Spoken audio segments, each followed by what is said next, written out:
Cool, great. So this is part four. So we're moving on very quickly into this area of controlling and absorbing and managing costs. I mean, it's still very much all MA or performance management. So I mean, ultimately, it's about responsibility and this idea about you can only control what you can see or what you can map. And if a process exists for something, then you can control it. And this is the key point here. And this is the issue, because there's some costs that are just all over the place and we just can't seem to catch them and just trap them, if you like. And if we can control something or we can identify it, we can then kind of tag it to someone and make them, therefore, accuse them of being responsible, make them responsible for that cost. We can authorize it and focus on it that way. Okay, so we're going to come back to this over and over again. We talk about responsibility control, and that's sort of the idea. I've highlighted that before. We see a cost, we can control it, we can assign responsibility to it.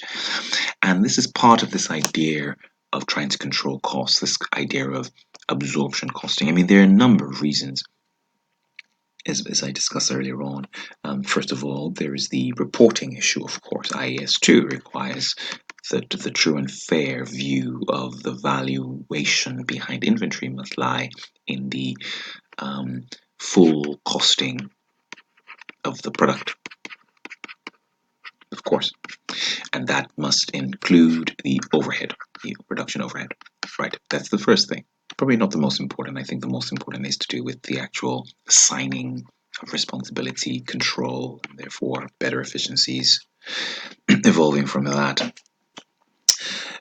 So here we are. So that's the key point. So we're focusing in the factory. I only highlight this again when I say we focus on the production cost, because the idea is to focus purely on the factory costs. And again, sort of the key point here is no one's ever complaining about direct materials and direct labor. We know what those are. We have them very clear in terms of contracts. We know what the contracts are. We have the contracts in place, so we're not confused about those. So we term these direct materials, and nothing new. I'm sure you've seen before. Direct materials and direct labor, we term those as prime costs. The prime cost comprises the direct costs in making a product. Direct costs, if you like, are the costs that we can see. So those are defined as your prime costs.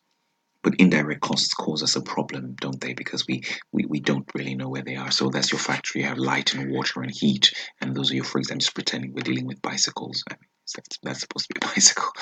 And anyway, that's my bicycle. And we know the direct materials and direct labor involved in the making of that bicycle. The question is, how do we get light, heat, water into those bicycles? Problem. So we need to come up with a few ideas. And again, in class, I highlighted this. It's not that we're not this creative program accounting. We kind of observe. Do we observe?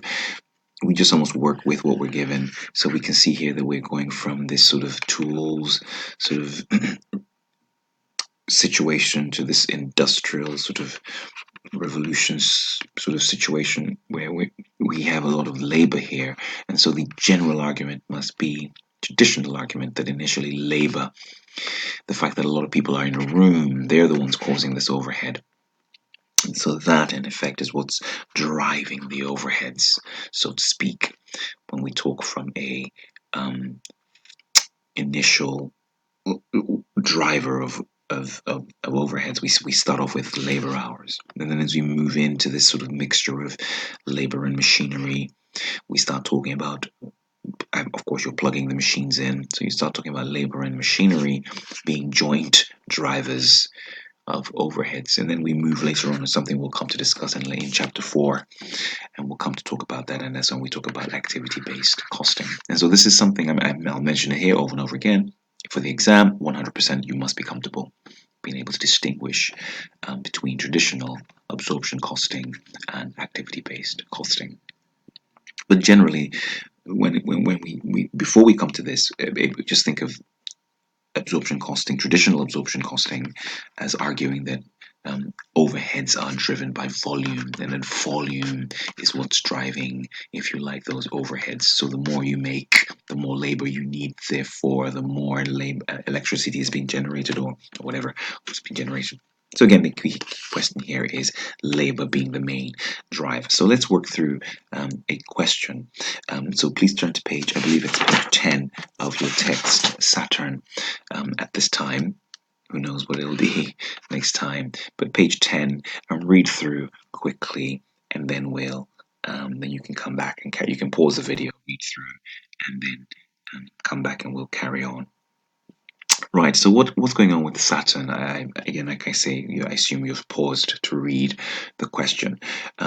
You have this chocolate manufacturer. We've been using this. Let's use a different pen color. Why not? Let's use green or something like that.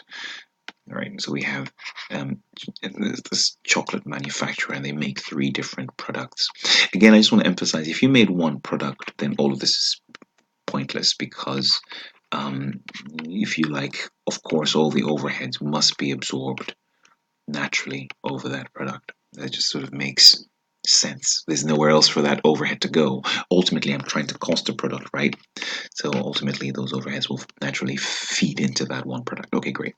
But this time I'm making 3 different products. And the reason I'm having to do this is because these products are not the same. They're not homogeneous. They're all very different, and which means that they will all to split that overhead over just the number of units, so to speak, would be like would be trying to compare apples and pears. It wouldn't make any sense. So it does make sense to think about a neutral base of what might be driving the overhead. And if you're using the same type of labor, the same type of machinery, then it's fair to argue that you can use that as a base. So where are we going here? So the argument, first of all, here is we have this thing here. We know what the direct materials are, direct labor is. That's not a problem. We're quite happy with that. So I'm just going to go through to the end of this question. Hopefully, it'll still be less than 10 minutes, but so that we don't break up the question. So we have direct labor, direct materials, and then we're actually given the production, the number of units that we are making.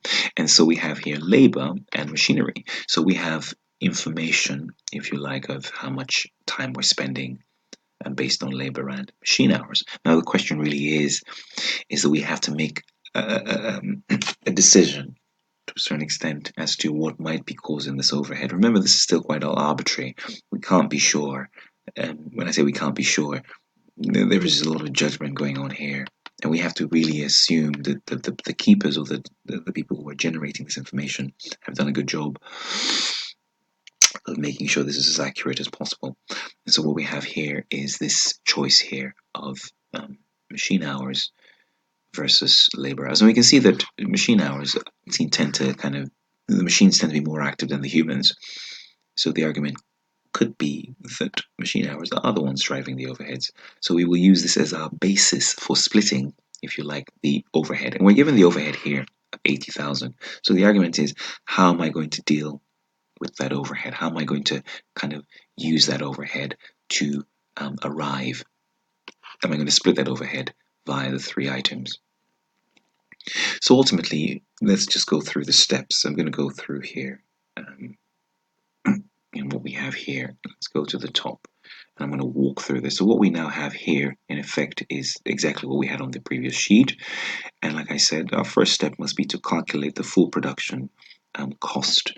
What we're trying to do, is calculate the full production cost per unit. So I have materials and I have labor. My problem is, what element of overhead should Skybar be taking, if you like, per unit?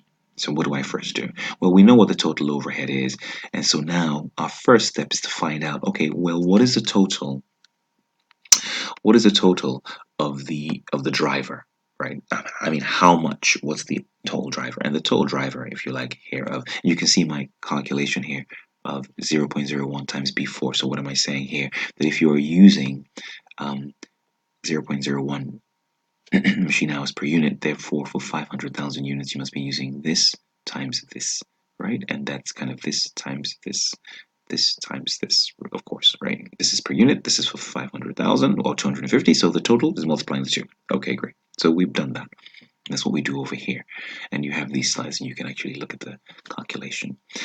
And then we therefore now have our total machine hours, which is the sum of these three. So it means that 16,000 hours are driving 80,000 pounds worth of overhead, which means to a certain extent we can now, what we've been trying to do, the problem is, how do we assign this uniform cost to an hour? I mean, we do it with material, we do it with labor, now we can do it with overhead. So we now have £5, if you like, per overhead hour, if you like.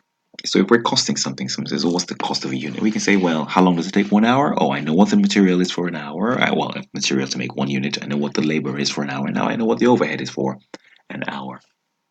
So ultimately, I now have this figure of £5 an hour. So all I have to do now is just to come back here and ask the question, well, how many hours does it take to make a sky bar? And to make a sky bar, it takes 0.01 hours. So ultimately, this here is, I put G2. Oh, sorry, here we are. Let's go up here. So you can see here, it takes 0. It can B24. B24 is our figure down there. B24 times B6. And this is B6. So it takes 0.01 hours to make a unit, and therefore at £5 it's 0.05, and the same thing will apply here, and the same thing will apply here. So I found my overhead costs to make a unit, if you like.